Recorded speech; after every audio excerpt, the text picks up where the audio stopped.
di Perang Onin.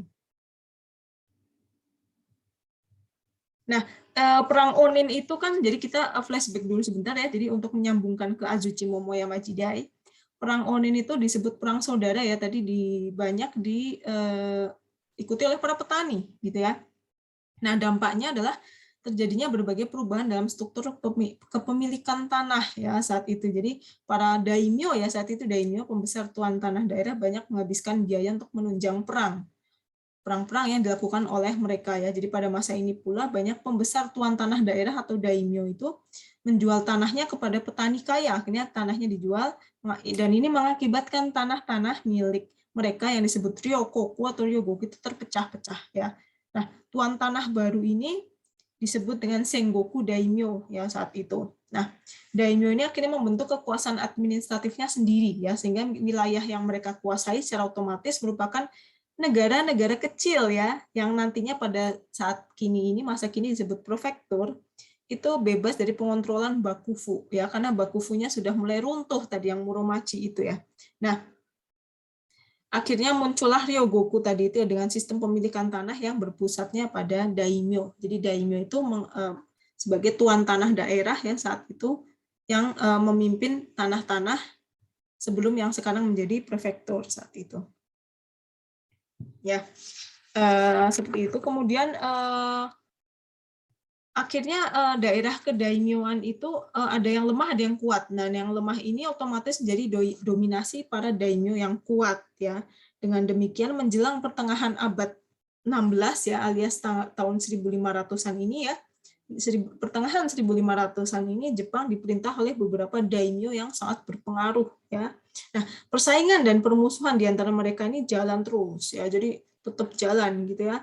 Nah, ada seorang daimyo ini adalah juga bisa disebut panglima perang dari kelas militer. Jadi daimyo-nya tidak hanya memiliki tanah, tetapi dia juga ternyata seorang panglima perang ya. Nah, salah satu ahli perang ini ya, ahli perang yang muncul adalah tadi namanya Oda Nobunaga, yang muncul pada masa ini mempunyai cita-cita menyatukan seluruh Jepang ya. Oke, jadi sebelum masuk ke Oda Nobunaga itu yang pertama adalah nih Azuchi Momoyama Jidai. Jadi perubahan dari zaman Muromachi Bakufu ya. Jadi Bakufunya hanya 2 kali ya, minasan diingat-ingat, yaitu Kamakura Bakufu dan Muromachi Bakufu ya. Zaman militer ya, dipimpin oleh shogun. Nah, sekarang karena dia semakin lemah dan akhirnya tanah-tanah itu dimiliki oleh daimyo, dan di antara para daimyo itu muncullah seorang ahli perang. Tadi kan daimyonya itu sekaligus dia itu merupakan militer atau jenderal yang punya strategi perang ya. Jadi nggak cuma daimyo aja. Ya, seperti itu. Kemudian apa ya namanya? Nah, ciri-ciri kehidupan yang pertama yaitu bahwa terjadinya kontak dengan orang barat ya. Jadi di tahun 1500-an pertengahan itu ya, abad ke-16 itu ada pertama Jepang itu kontak dengan orang barat. Ada yang tahu nggak bacanya apa nih? Perdagangan, ada yang tahu bahasa Jepangnya perdagangan? Perdagangan adalah bahasa Jepangnya apa nih?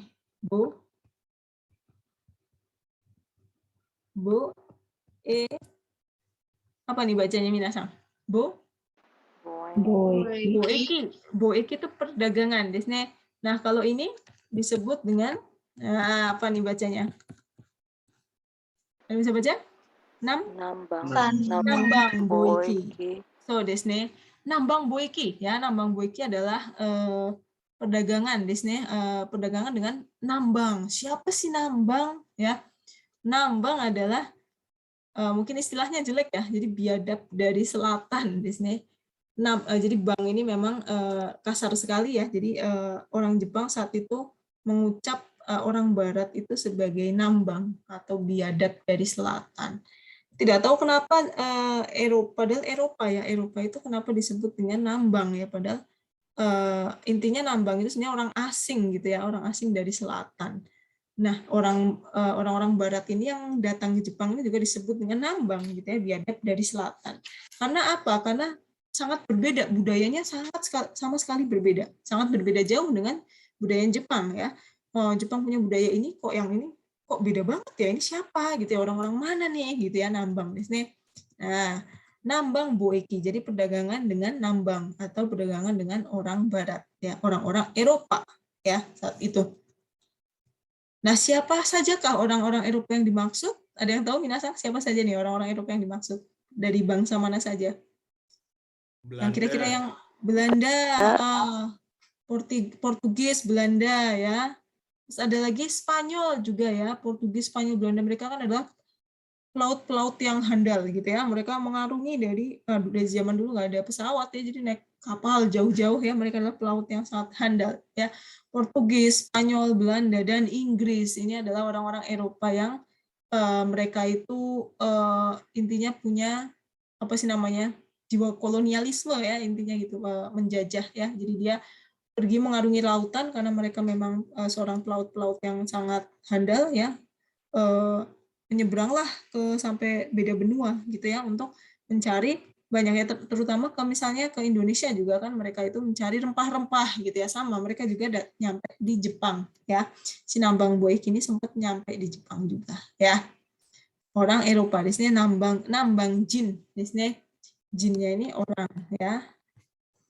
Jadi sebutan bagi orang Eropa itu, nambang jin itu adalah sebutan bagi orang Eropa ya. Mungkin minasang tahu nih, ada menu makanan Jepang nih namanya nambang chicken nambang. Di sini nambangnya sama seperti ini ya, chicken nambang ya. Nggak tahu kenapa disebut dengan chicken nambang, mungkin ada istilahnya itu ya, chicken nambang ya. Nah, ini adalah image dari orang-orang Eropa yang datang saat itu. Jadi dari pakaiannya sih beda jauh, beda sama sekali berbeda ya dengan orang Jepang yang waktu itu masih pakai baju-baju ya kimono yang saat itu ya, zaman dulu seperti apa ya. Sementara orang Barat sudah memakai sepatu boots ya, sementara orang Jepang masih pakai beta, masih pakai zori ya. Sandal yang dibuat dari anyaman, tapi orang Eropanya masih orang Eropa sudah memakai sepatu boot yang tertutup ya, itu sangat-sangat aneh bagi orang Jepang saat itu ya. Hai, oke, yang kedua minasang nandeska, ciri-ciri kehidupan yang kedua adalah munculnya berbagai kebudayaan barat yang dikenal dengan, nah ini pasti udah tahu nih ya minasang, konokan jiwa yomiru hazu desu ne. So, desu ne, nambang bungka ya. Ini nambang ini yang tadi ya, nambang bungka. Kebudayaan barat yang dikenal dengan nambang boeki, nambang bungka, desu ne, budaya barat, desu ne. Hai, budaya barat yang budaya dari orang-orang nambang itu. Ya, kita lihat nambang bungka apa saja ya minasang. Ada yang bisa baca ini apa nih? Kude mana diskane? Teppo. Teppo. Apa sih teppo maksudnya ini? Ini apa sih, gambar apa sih? Teppo. Senjata api. Iya, lebih ke senapan gitu ya. Senapan teppo ini dibawa oleh orang barat saat itu ya. Mereka membawa teppo di sini. Ini beberapa budaya orang nambang ya, teppo ya, seperti ini. Jadi mereka membawa senapan seperti ini. Mungkin saat itu dulu belum ada namanya pistol gitu ya, adanya yang senapan panjang seperti ini. Ada lagi nambang bungkanan des kan. Kira-kira apa nih minasang kalau ini? Agama. Ya, yang dibawa oleh orang barat adalah mereka mengabarkan atau mereka membawa agama Kristen ya. Mereka membawa dan mereka menjadi penyebar agama Kristen ya. No, misionaris desne, misionaris ya. Senkyoshi desne ya. Senkyoshi itu artinya misionaris. Misionaris ya. Jadi mereka memiliki misi ingin menyebarkan agama Kristen ke berbagai daerah di Jepang gitu ya. Jadi memang banyak sekali ya di Jepang itu universitas-universitas swasta gitu ya, tapi basicnya dari agama Kristen itu biasanya didirikan oleh para misionaris gitu ya. Seperti universitas apa ya, Sofia gitu ya di Jepang. Ada lagi banyak ya, Rikkyo, Oberlin, Doshisha Daigaku itu juga didirikan oleh para misionaris Kristen atau orang Jepang yang dibaptis dan mereka karena belajar ke Barat, dan akhirnya mereka menjadi seorang Kristen dan menyebarkan agama di Jepang. Ya, jadi tadi membawa teppo, kemudian membawa agama, di sini agama Kristen. Kemudian kira-kira apa nih minasan? Contohnya yang lain. Nambang Roti. bunga. Roti. Bahasa Jepangnya roti apa sih? Pang. Pang. Oh, ternyata dari bahasa mana ya? Kira-kira dari bahasa mana nih minasan? Kalian tahu nggak? Pang itu dari bahasa Portugis ya. Pau. Nggak tahu nih. Apa ya? Bahasa Mandarin juga pau ya, sama ya. Pau, tapi dia dianggap sebagai bahasa dari Portugis ya. Jadi intinya Jepang waktu itu belum makan roti, tapi orang Barat ini bawa apa namanya kebudayaan yaitu makan roti. Kan kalau orang Eropa makannya gandum ya, roti seperti itu. Contohnya lagi apa nih misalnya? Ini bahasa Jepangnya apa nih? Botang. Butang ya, ini juga katanya dari bahasa Portugis nih katanya. Butau ya. Butang di sini ini juga istilah-istilah dari nambang bungka. Ada yang tahu ini apa nih? Tabako. Tabako. So di sini tabako dan ya ini dari bahasa Portugis juga ya. Tabako ya, tabako ya. Tahu ada yang tahu nggak minasang? Ternyata tabako itu ada kanjinya loh. Tabako ya. Ada kanjinya kayak gini ya. Saya tulis di ini. Tabako. Nggak tahu kenapa ya. Kanjinya kemuri dan kusa. Kemuri itu asap. Kusa itu rumput dan asap. Kenapa jadi tabako ya? Maksudnya rumput mungkin di dalamnya kan tembakau gitu ya. Tembakau dan asap. Jadi tabako. Tapi kalau minasang ketik tabako pasti muncul kanjinya ya. Ada kanjinya. Tabako di sini. Hai, kemudian selain itu, ini apa nih minasang? Kayaknya di kampus ada nih. Nandeska? Korewa Karuta. Itu di sini karuta ya, karuta ya. Di sini ada yang ikutan karuta minasang? Mungkin Ada, siapa Sensei. nih? Oh, siapa? Putri Sang. Hai Sensei. Oh, ikut karta. Gimana ikut karta? Seru nggak? Seru Sensei. Mainnya gimana sih? Ada lagu-lagunya ya di belakang ya?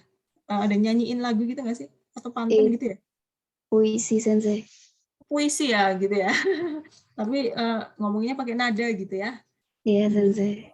Arukeba, Buni, Ataru. Wah, gimana tuh ya? Saya nggak tahu saya karta ya, tapi seru juga ya. Apa namanya ada di kampus ada ekskul karta ya. Ini juga salah satu beberapa budaya Jepang yang dari Barat ya. Ada lagi nih. Nah, apa nih minasang oishii sou desu ne itu. Chodo ima no jikan wa soro-soro. Tempura. Tempura desu ne. Hai, tempura. Ternyata dari bahasa Portugis juga tuh katanya tempero ya. Tempura ya. Jadi tempura Jepang ya kadang suka absurd ya bagi kita ya. Si ubi juga ikut digoreng ya sama apa tuh ya. Hai, udang, ubi ikutan digoreng. Ah, ini nih apa nih minasang? Enak-enak ya dari tadi. Nandeska? Kastera. Kastela desu ne, kastela ya. Kastela dari dari Barat ini juga masuk sebagai nambang bungka ya. Ini sebagai oleh-oleh di prefektur Nagasaki ya. Jadi kalau minasang main ke Nagasaki biasanya oleh-olehnya kastela. Bolu yang seperti ini atasnya dilapisin ini ya. Hai. Ya, jadi beberapa seperti kastela, botang, pang, terus apa lagi tadi ada karta itu adalah beberapa budaya yang sebenarnya menyerap dari budaya asing ya. Dari asing sebenarnya mereka itu dibawa oleh orang Barat, jadi bukan budayanya Jepang ya. Kadang memang sebagai menjadi kontroversi saat ini itu adalah banyak sekali budaya yang sebenarnya bukan budaya asli Jepang ya, tetapi Jepang itu seakan seperti membuat budaya nasional ya. Nanti minasang kalau di semester 7 belajar sejarah kontemporer ya, nanti ketemu saya lagi kalau ambil mata kuliah itu, jadi kita bisa belajar lebih lanjut budaya-budaya apa yang Jepang ini pengen budaya Jepang itu mati-matian membuat image budaya nasional ya, seakan-akan sukiyaki itu adalah makanan Jepang, asli Jepang gitu ya. Sukiyaki ya sih namanya sukiyaki, tapi ternyata kalau kita kulik sejarahnya orang Jepang zaman dulu saja tidak memakan daging sapi ya, karena alasan agama dulu nggak makan daging sapi. Dengan adanya orang Barat, mereka lihat orang Barat, gede-gede ya, putih-putih, tinggi-tinggi. Oh, kita harus bisa kayak gitu tuh, gitu ya. Mereka akhirnya minum susu dan makan daging sapi. Itu ada sejarahnya ya. Akhirnya mereka membuat menu-menu ya, sukiyaki, yakiniku. Padahal mereka aslinya tidak makan daging ya dulunya ya. Jadi sulit untuk disebut budaya tradisional atau budaya asli Jepang. Padahal karena dari sejarahnya kita harus tahu bahwa Jepang sebenarnya mereka membuat dari apa yang diserap gitu ya dari orang Barat. Mereka bikin gitu ya. Seakan-akan ini kayak Castella ini adalah milik Jepang, padahal dari Barat gitu ya. Cuma karena dibuat image-nya itu adalah makanan asli Jepang gitu ya. Jadi sangat besar sekali pengaruh dari Barat kepada zaman Azuchi Momoyama ya. Apalagi nanti di zaman Edo itu banyak sekali orang Baratnya ya. Masih pada nyimak ya minasang? I desu ka? Masih nyimak ya, deh. Sensei. Oke, tadi ada Nambang Bungka ya, Nambang Bungka, kemudian Nambang Jin ya, orang-orang Nambang atau Eropa ya. Kemudian tadi yang kedua banyaknya pengaruh budaya Barat. Nah, yang ketiga lah tadi ya munculnya seorang tokoh ya. Jadi sebenarnya dia tokoh daimyo, tadi kan daimyo, tetapi daimyo itu saat itu di akhir zaman Muromachi tidak hanya daimyo memimpin tanah saja, tetapi mereka sebenarnya adalah panglima perang. Mereka itu juga punya strategi perang, lu nggak sembarang daimyo yang taunya cuma tanah doang ya. Mereka adalah ternyata salah satunya bukan salah satu ya, kebanyakan mereka adalah orang-orang yang pintar perang, punya strategi perang ya. Yang salah satunya adalah bernama siapa tadi barusan? Oda Nobunaga.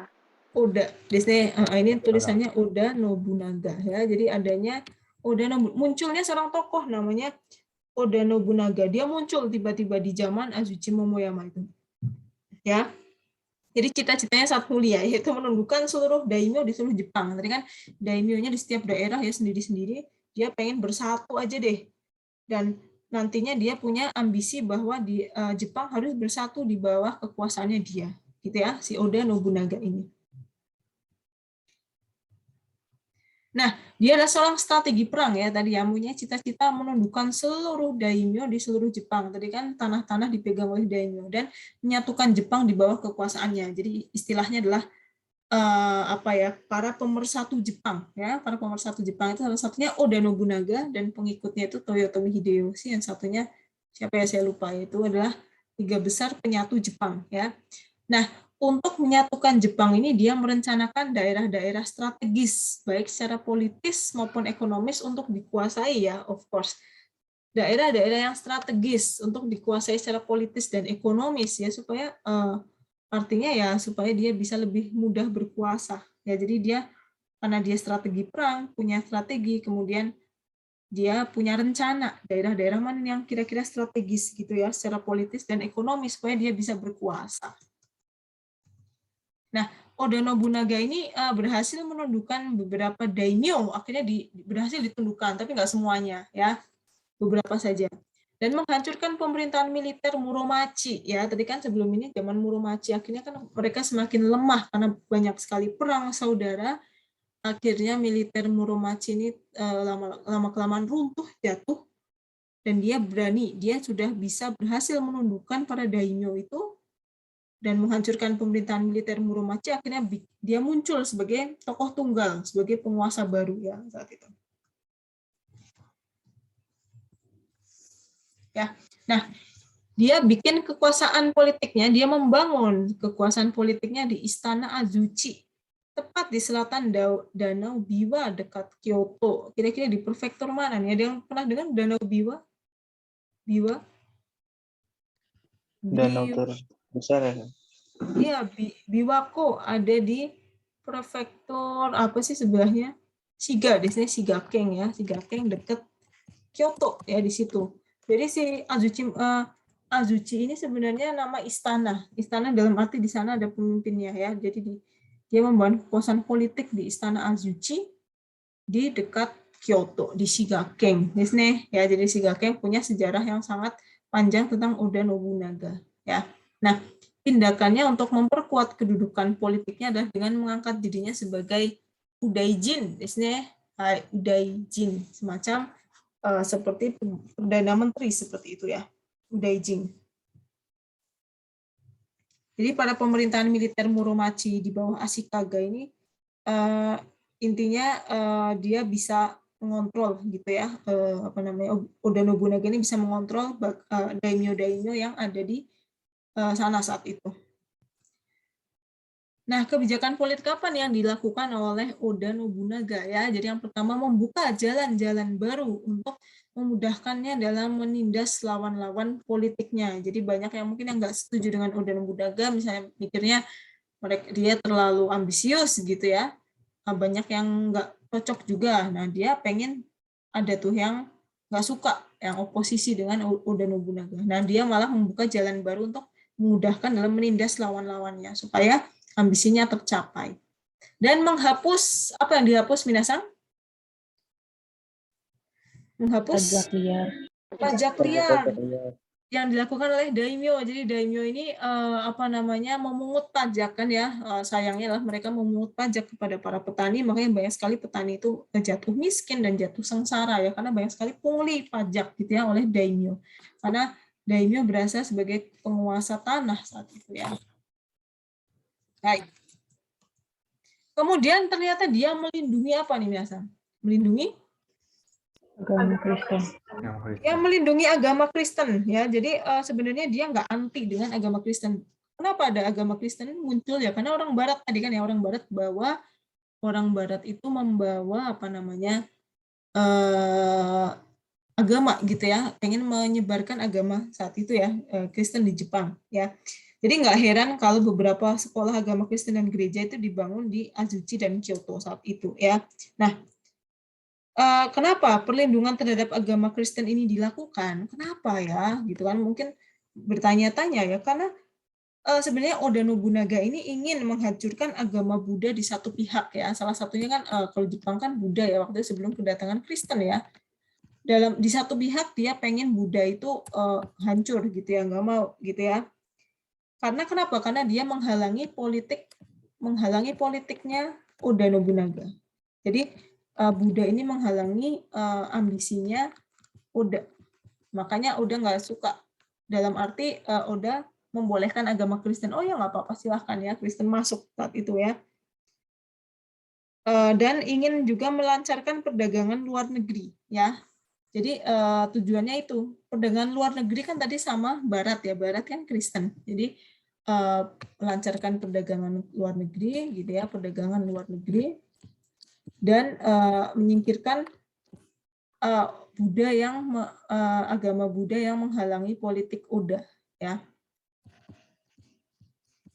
Perdagangan luar negeri so pasti sama Eropa dong ya, karena tadi kan Eropa yang masuk ke Jepang. Sementara Eropa orang Kristen, jadi mereka membolehkan agama Kristen dan dia sebenarnya tidak suka dengan Buddha yang terlalu ikut campur untuk menghalangi ambisinya ya.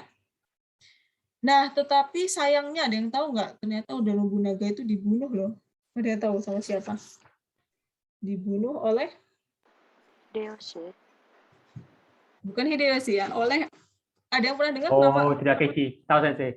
Iya, Akechi Mitsuhide desu ya. Jadi dalam rangka melaksanakan ambisinya untuk menyatukan Jepang ya, dia dibunuh oleh pengikutnya sendiri katanya, Akechi Mitsuhide, di kuil namanya Honnoji ya. Jadi awalnya itu ya akhirnya ambisi Oda Nobunaga untuk menyatukan seluruh negeri kan tadi dia pengen banget bersatu Jepang ya, belum terlaksana saat itu ya. Pada akhirnya cita-citanya dilanjutkan oleh seorang pengikut dan pengikut setianya si Oda Nobunaga dan sekaligus panglima yang sangat setia, yaitu tadi adalah lanjutannya siapa nih? Bacanya siapa? Itu enggak. Akechi. Siapa bacanya Minasan? Toyotomi Hideyoshi. Toyotomi Hideyoshi. So desu ne ya. Jadi karena dia terbunuh di tengah jalan oleh siapa namanya dalam rangka dia menyatukan ambisi untuk menyatukan Jepang, malah dibunuh sama pengikutnya namanya di Honnoji ya tahun itu oleh Akechi Mitsuhide. Akhirnya diteruskan oleh panglimanya yang sangat setia yaitu Toyotomi Hideyoshi ya. Jadi dia pengikutnya si Oda Nobunaga.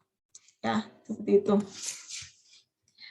Nah, kita lihat. Nah, Toyotomi Hideyoshi kira-kira bedanya apa ya sama Oda Nobunaga ya? Jadi ini image dari Toyotomi Hideyoshi. Nah, dia itu panglima ya. Jadi kan tadi daimyo itu tidak hanya seorang tuan tanah saja, tapi dia sebenarnya panglima yang punya strategi perang. Jadi mereka tahu gimana caranya kalau ada perang atau kalau misalnya mau menguasai suatu daerah mereka tahu. Ya, jadi akhirnya diteruskan oleh kepemimpinan cita-citanya itu diteruskan oleh Toyotomi Hideyoshi di sini. Nah, dia berhasil menundukkan seluruh daimyo dalam waktu 4 tahun, seluruh daimyo loh ya, seluruh Jepang. Dalam arti daimyo yang ada di seluruh Jepang dapat ditundukkan dalam waktu 4 tahun ya. Jadi keren sekali ya. Nah, dia tinggal di istana, namanya istana apa, Minasang? Osakajo. Osakajo. Istananya apa nih? Namanya istana? Osakajo. Oh, Momoyama. Momoyama. Jadi ngerti ya maksudnya zaman Azuchi Momoyama, Azuchi dan Momoyama adalah nama sebuah istana ya, di mana tadinya Oda Nobunaga di istana Azuchi di dekat Danau Biwa di Shigaken, sana dekat Kyoto, kemudian dilanjutkan oleh Toyotomi Hideyoshi yang membangun di istana Momoyama ya. Namun dia membangun benteng pertahanannya di Osakajo, Disney Kastil Osaka ya, ini terkenal sekali. Jadi dia adalah Osakajo ini sangat bersejarah. Kenapa? Dia adalah benteng pertahanan yang dibangun oleh Toyotomi Hideyoshi ya. Nah, jadi kenapa di Osaka tuh banyak sekali bangunan-bangunan bersejarah ya, karena memang dulu kan ibu kota Jepang ada di situ, dia di Osaka, di Kyoto, beda dengan sekarang yang ada di Tokyo. Di sini Osakajo ya, kalau minasang tahu ya Osakajo ya, spot menarik di Osaka ya. Dia adalah bentengnya sih siapa tadi, Toyotomi Hideyoshi ya, yang ngefans sama Toyotomi Hideyoshi bisa main ke sini ya kapan-kapan. Hai. Nah, Toyotomi Hideyoshi ini punya 3 rencana, 3 acara nih. 3 keputusan, yaitu yang pertama adalah Taiko Kenchi di sini, yaitu penetapan pajak berdasarkan luas tanah dan hasil panen. Jadi dia menetapkan pajak berdasarkan luas tanah dan hasil panen. Jadi tidak semena-mena gitu ya, tidak seperti daimyo yang sebelumnya yang banyak memungut pungutan liar kepada para petani, di mana petani jadi jatuh miskin, semakin miskin. Ada juga penyitaan apa nih? Kalau dari namanya kita tahu nih, kira-kira yang dicita apa nih? Nagari ya. Pedang Disney, karena ada kata-kata apa di situ? Katana Disney ya. Katana adalah pedang ya. Tapi kadang suka ada yang salah ya nyebut ya. Dia mengoleksi samurai. Dipikirnya samurai itu pedang ya, padahal samurai ya samurai gitu ya, ksatria ya, bukan pedang. Kalau pedang katana Disney. Nah, kan suka ada yang kayak gitu ya, salah sebut ya. Dipikirnya koleksi pedang itu mengoleksi samurai, katana Disney. Nah, yang ketiga namanya adalah Heino Bungri. Bungri itu pemisahan. Pemisahan apa? Kelas petani dan kelas militer ya. Di mana dulu kan petani juga banyak sekali ya. Jadi petani itu namanya no, di sini no. He itu militer. Jadi Heino Bungri, petani dan militer itu dipisahkan. Ini adalah kebijaksanaan yang dilakukan oleh Toyotomi Hideyoshi sepeninggal Oda Nobunaga. Di sini Taiko Kenchi ya, minasang perhatikan aja Kenchi. Itu chi itu kan artinya tanah ya. Yang seperti ini ya. Kemudian ada penyitaan pedang disebut kata nagarire, dan yang ketiga adalah pemisahan golongan petani dan kelas militer itu Heino Bungri. Nah, kebijakan politik lainnya apa saja nih? Dia memungut pajak dari petani dan bantuan dana dari saudagar kaya. Dia tetap memungut pajak, tetapi dan minta juga bantuan dana dari para saudagar kaya. Ya. Nah, justru dia berkebalikan sekali ya, bertentangan sekali dengan Oda Nobunaga yang dia ikuti, yaitu bahwa Toyotomi Hideyoshi justru melarang penyebaran agama Kristen, ya, pelarangan Kristen saat itu, ya.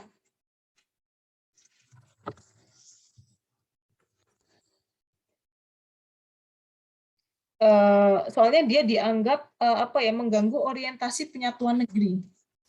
Jadi karena dianggap mengganggu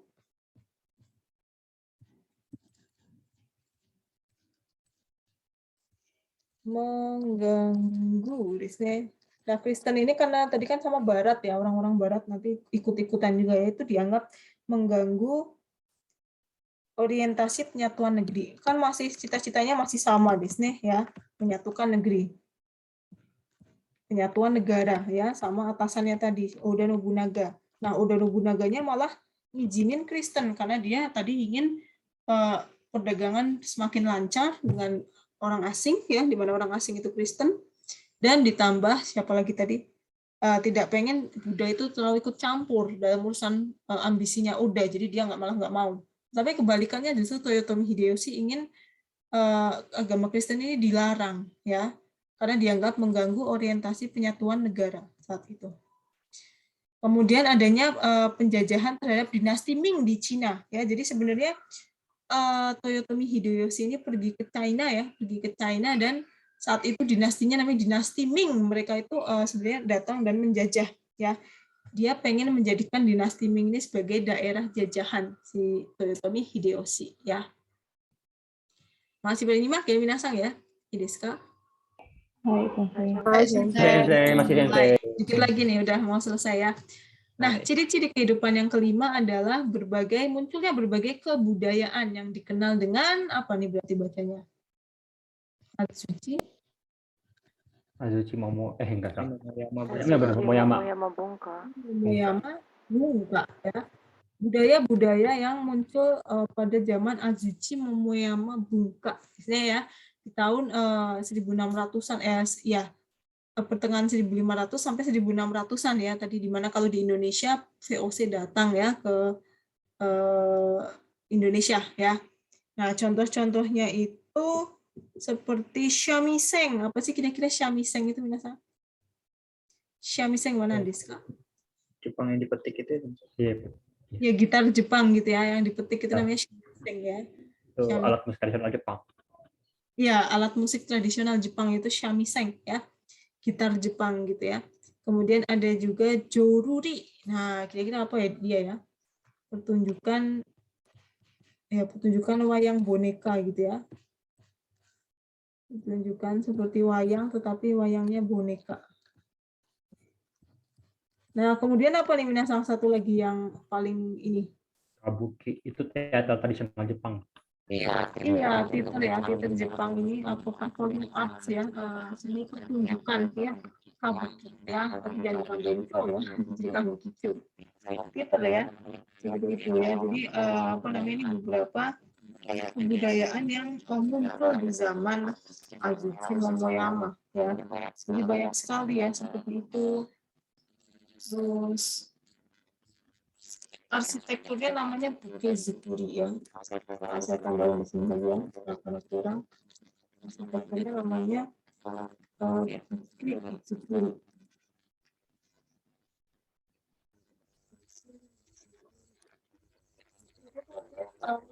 Ya. Itu artinya apa sih namanya? Satu ya itu Bukezukuri. Sensei, sumimasen, suaranya agak error.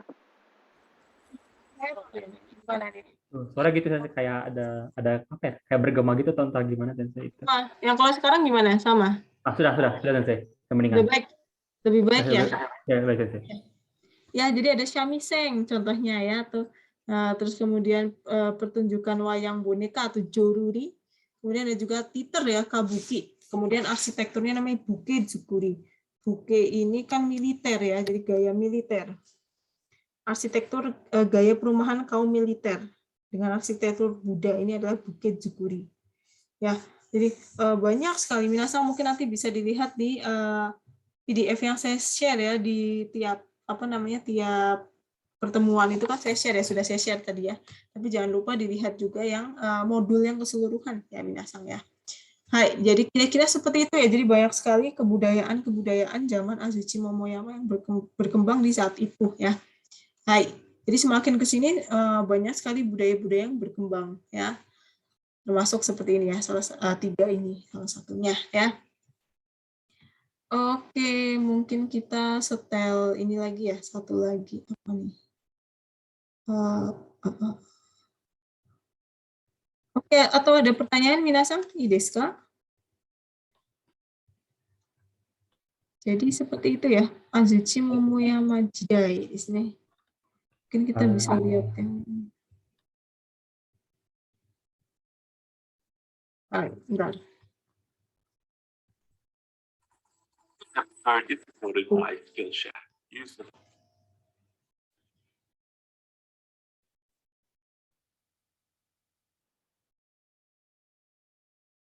Baik, sebentar dikit lagi.